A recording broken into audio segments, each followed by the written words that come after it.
Should I be prospecting during the holiday season? Let's talk about it.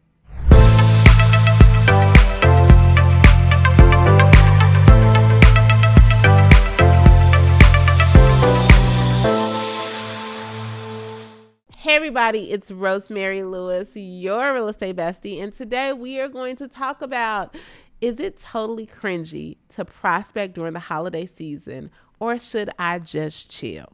Before we get into it though, this is what I need you to do. Go ahead and hop in comments and tell me one thing that you are looking forward to in 2024. And while you're down there, hit that share button and share this video with one of your real life real estate besties and give us a thumbs up so that YouTube will show it to all of our friends that haven't found our page yet. Now, let's get into our topic for today. So today's question comes from, I think, a place of not wanting to feel guilty. Like you don't want to feel guilty about not being a responsible business owner, but you also don't want to feel guilty about not spending precious moments with your family during the holiday season. And that question is, should you be prospecting during the holidays? So if you are listening to this video or podcast at the time that it comes out, we are in that gray area, that time after Christmas and before New Year's where, probably before you were a real estate agent in your regular life, you don't know what day it is. You don't have nothing on but stretchy pants, and you are living your very best life because we're in that magical holiday season. But you're looking at how the year ended and, more importantly, what you want for the next year. And while, I don't care if you ended 2023 on a high note or if you definitely ended 2023 like a lot of agents did, like, okay, we definitely need to rev it up. Market conditions made it a lot harder last year than it was previously. What do you do during this time, right? And I just want to really just break down a couple things just to help you decide how you spend the next couple of days with your family, or just even in general, right? If you are listening to this later, maybe you're trying to figure out, do I prospect when I'm on vacation, or, when all of this other family stuff is happening. I just am trying to figure out where I need to appropriate my time. So the very first thing that I'm going to tell you is that you cannot get it wrong. This is going to be very personal for every single person, in the sense that you have to do what makes sense for you in that season. So I'll give you a great example. There have been times after Christmas that I have hosted an open house, okay? And I've hosted an open house because, I didn't have out of town guests, or I just looked at it like, hey, these are 2 hours that I can, be doing something and it can help grow my business, but it really wasn't that much of a stretch in order for me to work it into my schedule or my time block. But there have been other times where I was like completely like, no, in this season, what's happening with me in my life, I'm just going to revisit business. I'm going to revisit it when the new year comes, because I need to give myself this amount of time as a break, as a reset. So I've done it both ways, and it really was dependent on where I was in that season, okay? But let's just talk about, if you are just trying to figure out, I don't want to completely take my foot off the gas, what are some things that I can do to stay present but still stay present with my family? First thing that I'm going to suggest, even in this time of year, is to have some sort of system where you are telling your time where to go. And for me, that is time blocking. And then now you don't have to necessarily feel guilty, right? If the cookie exchange is on this day, and we're going to go to the pre-New Year's party at this day, and we're going to be taking down the decorations or going to look at Christmas lights on this day.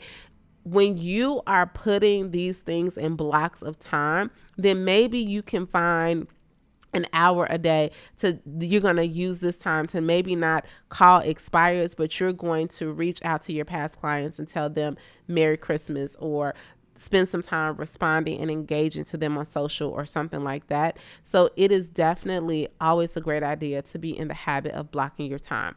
If you are new to time blocking and just need a little bit more support, we actually have some resources for you. If you go to rosemarylewis.com/week, you will get just an example of what a time block looks like. Now, it's not a holiday time block per se, but it will just show you what it could look like to block your time. And if you are really want to take a deep dive, this is a great time of year to learn the skill of time blocking, definitely, so that it can serve you for the rest of the year.